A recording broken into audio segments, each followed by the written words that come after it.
Hey everyone! In the following podcast you'll hear the edited audio of Sienna's live Instagram interview with Tamsin Shasha from Actors of Dionysus, a theatre company who reinterpret and perform ancient Greek mythology. Tamsin shares her experiences of art making during lockdown and gives us an idea of what we can expect from Actors of Dionysus in the future. I hope you enjoy it.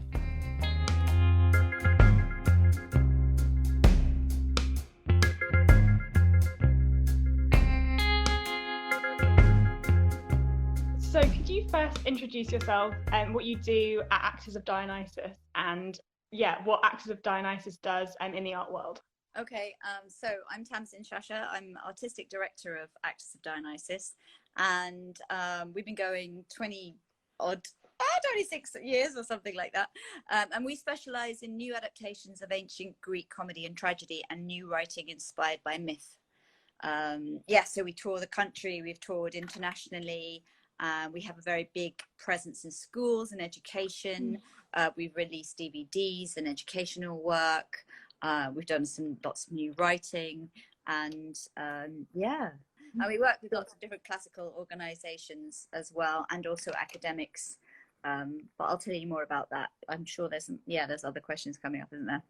So Actors of Dionysus says that it makes magic from myth. So could you just explain more about what this means? Like going into like schools or performing plays, how do you go about kind of making Greek mythology more accessible? I think it lends itself to reinterpretation. So as it is, it's a very kind of resonant, very archetypal, very timeless kind of medium.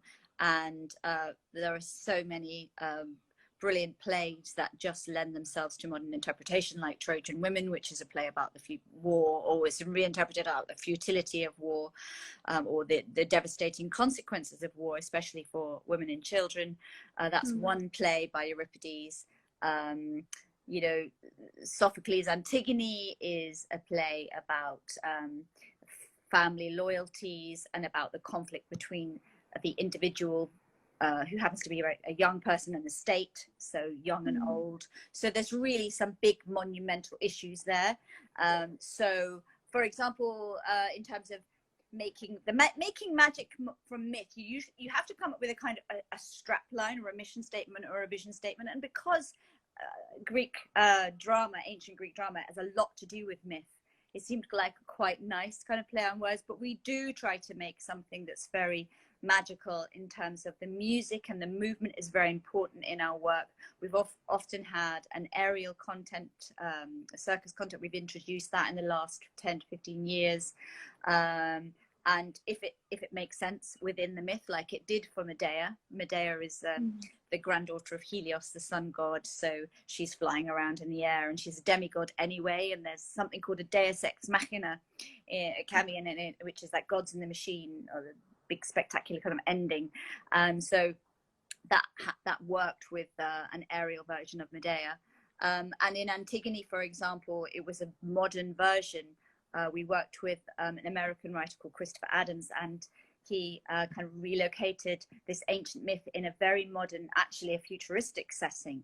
So it was very Charlie Brooker, that kind of Black Mirror version of Antigone. So we really want it. We do have a real passionate connection with schools. So and that was on the syllabus. So it was a really great resource for teachers and for students. Thank you. So to kind of bring it in a more practical sense, could you give us an example of a project that you've worked on recently? Well, Antigone was the last big tour we did. So we're doing a project at the moment which is called Daily Dose, and they're like bite-sized 2-minute pieces. It can't be any longer than 2:20 for Twitter. So we've just had a little festival, actually. So in terms of the kind of making magic from myth there, I would say that there are some pieces that are reinterpretings of ancient Greek drama that are inspired by, like I did a piece on to music which was inspired by Dionysus. So the idea of having that kind of inspiration and using myth as an inspiration and creating something poetic and physical and beautiful to watch, one would hope. And we had a young dancer called Kaya J. She did a 30-second dance piece. She's just about to go off to the Northern Contemporary School of Dance later on this year. So she did a nice piece. I mean, there were lots of performances and talks. So yeah, that's quite wide ranging. But the big tour that we did, I would say, was Antigone, and that is that's the last kind of big piece we did. We were just working on a piece called Savage Beauty, actually, before the lockdown, and that was supposed to happen in May, and I think that would have been very much making magic by myth, because it was set in a garden with a choir, a 12-piece choir singing world music with projection. I wanted it to be really beautiful, so we've had to kind of pause that project for the moment. But yeah, that would be the one that would spring to mind, I guess. Yeah. Thank you. So talking more about lockdown, you mentioned your Daily Dose project and how you've created short videos for Twitter. For someone who doesn't know what Daily Dose is and hasn't followed you on Twitter, how would you describe what you've been doing over the past month or so? I think you've recently... 3 months. 3 months, actually. So we started before the lockdown, nearly a week, I think, before the UK lockdown, because I don't think the UK lockdown started until the 23rd of March, something like that. Well, a lot of people had already gone into lockdown before that, because they thought we should have, to be honest, and we were quite late in the UK. So I started a lockdown project on about, I think it was the 18th of March, and it was just really knowing what was going to happen, could see it, sort of seeing what was happening in other countries, and the fact that, you know, theatres were going to be a big thing that suffer, and performers not being able to perform. So it was just me reading with my phone, holding the phone up and on a portrait rather than landscape, sitting there reading a poem. And because I have kind of quite a wealth of extracts and poems, Sappho poems, lots of Euripides and Sophocles, and, you know, all these speeches in my head, I just thought, well, maybe I could just share some of those with the general public and put something out there.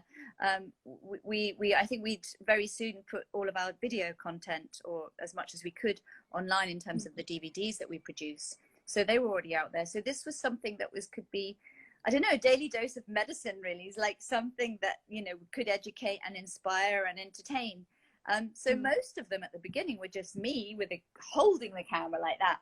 And I haven't got any sophisticated equipment. It's just me and my iPhone. And then someone said, oh, would you mind turning it around the other way? You know, I've learned quite a lot on this, you know. So then I got, it's an egg box. They're very good egg boxes to hold your phone. So you can lean up the phone on an egg box. So all I've got now is a chair. Sometimes I hold it if there's no one else, you know, if I don't have that. Yeah, sometimes I have someone filming now, and most of the time it's just me with an egg box on a chair. And it's just, but then we invited lots of academics, and we also got a few celebrities. So, and people maybe connected, not always connected to classics either, but we had Stephen Fry. He's got a very close connection to classics, having written several books, and has a great knowledge and understanding of the subject. We also had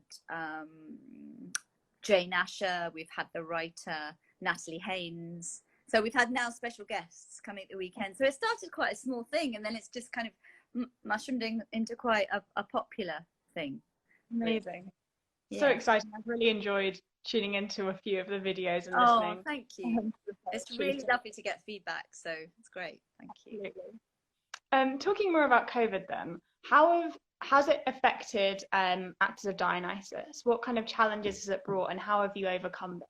I think, like anything that's in a sort of crisis, sometimes good things come from it, and you have to. I think what we wanted to do was to put something nice out there that was free and there were no strings attached. It was just there if people wanted to watch it. And because, as you see, I'm not digital native, I have to remind myself, you see, we're not really on we are on Instagram, but we really do need to increase our presence. So to anyone who wants to get involved in an arts organization, we're always looking for volunteers in that respect. But it was just a way to provide something for people, that since we're in a lockdown, and I really was in a lockdown. I mean, I work from home anyway, but I didn't, I mean, apart from, going out to run, I do a lot of running, but you know, I wouldn't be, you know, we were quite strict on it. So it was something to do each day, and it wasn't pure altruism, because I love acting and I love sharing poetry, and actually it's been really exciting because I didn't really know very much Roman and Latin poetry, and I've been buying books, more books, and I hadn't really read any Kavafis, a modern sort of 20th century Greek poet. I mean, is it Greek or Latin? Latin. Get confused now. So yeah, that I bought other books, and I've become aware of modern poets that I wasn't familiar with. I was a big Kate Tempest fan, and then there's other, particularly female poets I was interested in, you know, into reading and researching. So it's been a really, really exciting thing for me, and it's also increased an awareness of classics, and also an awareness of us as a charity. So because we weren't able to pursue any of our projects, it was a way to keep us going and to share that knowledge. So it's made lockdown and COVID, it's made it a little bit easier, I think. It's also, you know, like anything you do, you think, oh God, I've got to record the Daily Dose, I haven't done it yet. And, you know, it would become quite a thing. But then having other people and doing this festival was amazing, because we had quite a lot of people all together in one go. Very exciting. Thank you for that. And so moving away from COVID and maybe talking more about the theatre work that you do. You mentioned that it was about 10 years ago that you decided to include acrobatics in your theatre work. Can you tell us how this kind of impacted your creative process when you introduced it, and how it's changed the way you deliver theatre?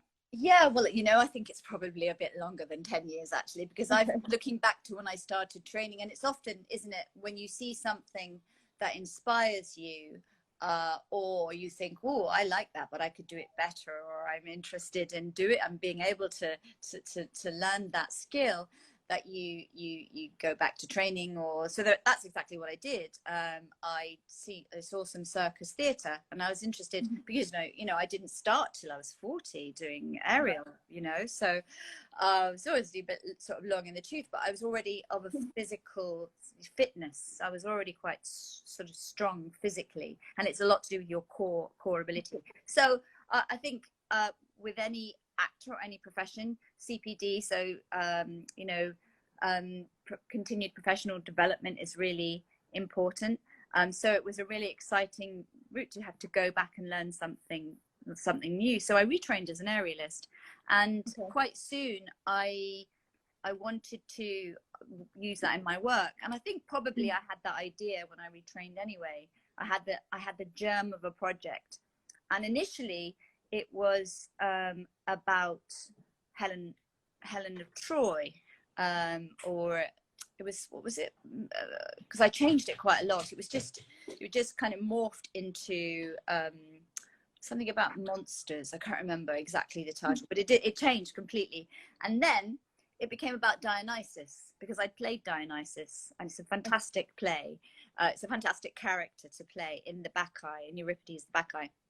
And she's because she's a shapeshifter, and you know, and this was in 2000 originally when we put this production on, long before I'd done any aerial, and people commented on the acrobatics in the performance. So then I retrained as an aerialist, but always had this kind of idea of kind of acrobatics and maybe pushing that. So what I did was go back to Dionysus and then create a play with Dionysus as the character, and it was a one-woman show. Okay. where I co-wrote it with my director, and it was called Bacchic. And I took it to the Edinburgh Festival, and I'd only been doing Ariel for a year and a bit, or 2 years probably from the start to when I took it to Edinburgh. So it was quite a ambitious kind of undertaking, really. And then went to the Gilded Balloon in Edinburgh, and yeah, did really well. It was a good, it went down well. And then we toured for a couple of years, and we took it abroad. We went to Armenia to a festival, and it got really nice feedback. And so that was the beginning of the Ariel journey, I guess. And then later on I did another show called Helen, which is a two-hander, and that was about Helen of Troy. But it was about an older Helen of Troy who'd had so much plastic surgery. She was wearing this mask. She wanted to try and protect her, trying to stay, you know, really young. And that was with an actor who featured on the Daily Dose, a brilliant actor called Tyler. I mustn't say his name wrong because I get so much trouble. He told me off. Fireshay. There you are, Tyler. I said it right. Fireshay. And he and I toured that for a bit, and I'd love to go back to that work. And then we did a production of Medea, and that was a really big, ambitious piece. And that had 5 actors all in harnesses, running up and down walls. And so, yeah, that's the Ariel story, and it continues, and so it continues. So now I have a trapeze in my front room. I should be conducting this on my trapeze, shouldn't I, really? I think I saw a video of it. It was either on Twitter or Instagram of, I think it was you on a trapeze in your home. And I was like, wow, that's how to keep it in lockdown, isn't it? So yeah, that's the other thing. I've had that, so I'm lucky. I've had that for a number of years. In fact, that was a birthday present to me a few years ago. I thought I wanted it for so many years, because a friend of mine had one in their front room, and I was like, God, I want one of those. It always happens like that, doesn't it? So I've been able to at least be in the air, not very high. If I go too high, I bang my head on the ceiling, so I have to be careful. I think the acrobatics maybe feeds into this next question, which is about how we can kind of make mythology and ancient Greek culture more accessible, because I think perhaps it can seem like an intimidating subject to people who didn't maybe study classics at school or didn't have a classical education. So if someone is interested in Greek mythology and wants to learn more but isn't sure where to start, what advice would you give them? Well, I'd say tuning into the Daily Dose might be a good start, just in terms of a little intro into what there is out there and how many kind of tendrils it has in terms of modern poetry and ancient poetry and the whole Roman side, and you know, the things that are inspired. There's just it's just such a rich canvas to work from. It's really, really wonderful. I'd say the production that we did of Antigone, which was the Black Mirror version, really did tap into a youth audience, because it was you know, it was technologically, and not that the actual production was like really it was high production values for a touring show, but not like of a West End kind of standard, you know, because you're touring, it's very difficult, you're in the back of a van, but to do that in a kind of physical way with our bodies, and also with the language that Christopher Addis had created, and the worlds that we kind of went into. So instead of having I don't know if you know the story of Antigone, but it's 2 brothers. One of them is buried and the other isn't. So one of them gets is kind of given a full burial, and the other is just left to rot. So in our version, everybody has a chip. Instead of like a beating heart, they have like a kind of a microchip, which is kind of placed. And in order for them to die, that has to be kind of switched off, I suppose. So the one brother is allowed to, and the other brother has to relive his death over and over again. And there's an episode of Black Mirror, which is very similar to that. So that really kind of makes it kind of quite resonant and kind of what burial means today. So that really did, I think, become very exciting for students to see that kind of interpretation. Yeah, I'm trying to think of other things. I mean, the Savage Beauty that we were doing in the garden, which I haven't written yet. I've got a draft of the kind of shape of it, but it's another Antigone story actually. But it's rewritten, inspired by going down that route, inspired by a Greek myth, Greek story. And Antigone is a climate change activist.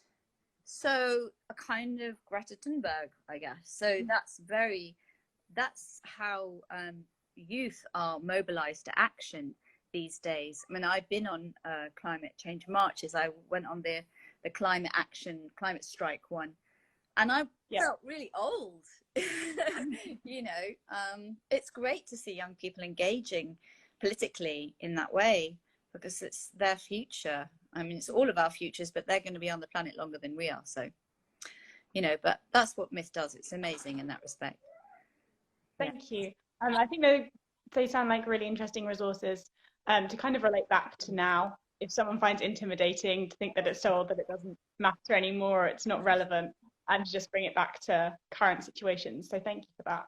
And moving on then, what have you been reading and watching and listening to over the past few months that's kept you inspired artistically while staying at home? Do you have any recommendations? I've been watching, I have been watching some of the NT shows, National Theatre. Right. I did watch Midsummer Night's Dream the other night, and that was brilliant at the Bridge. Oh, that was great.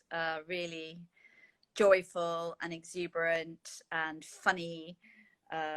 Just a really intelligent version, you know, not so strictly Shakespeare, but great. I love that. I love that kind of reinterpretation.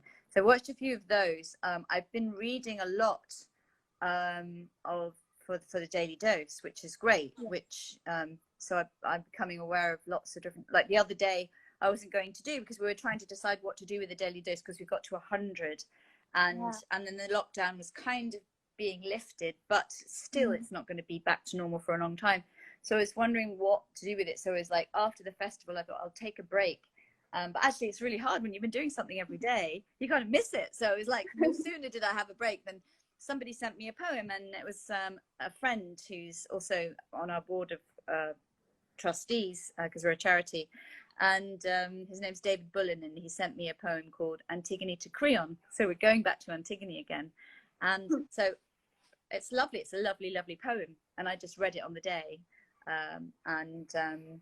Yeah, so there was all things like that.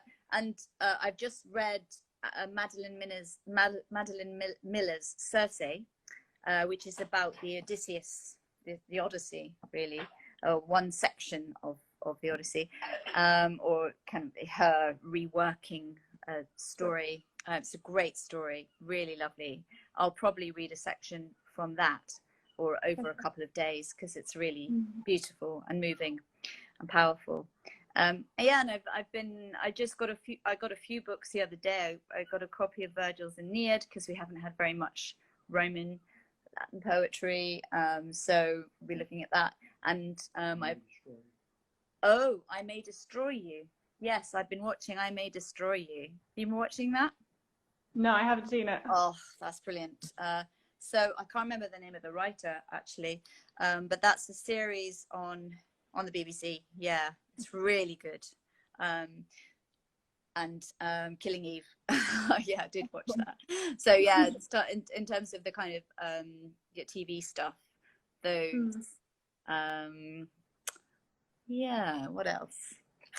It's quite a lot of stuff there, but I'm just reading. I've just got a copy of Natalie Haynes's A Thousand Ships, which is the Trojan women. I think it's about Troy and women, so and how it affects women. So I'm particularly interested actually in women's voices, and that's a thing that we're going to do more of in our Daily Dose, and also working with more classicists of color. So we're really, because it's quite often kind of classics is considered a very sort of white male kind of privileged kind of elitist. It's got that because it's not national curriculum subject, and we're really trying to make it, because it's such a rich subject, everyone should have the ability to access it. Definitely. So that's really exciting to hear about what your plans are for the future, and how that can work into Daily Dose as well, just to make it more be able to share it wider with your audiences. So very exciting. Thank you.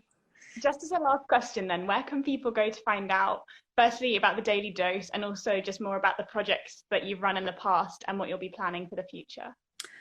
Well, our Twitter is AOD Theatre. Facebook is Actors of Dionysus, I think, and Insta we are Actors of Dionysus as well.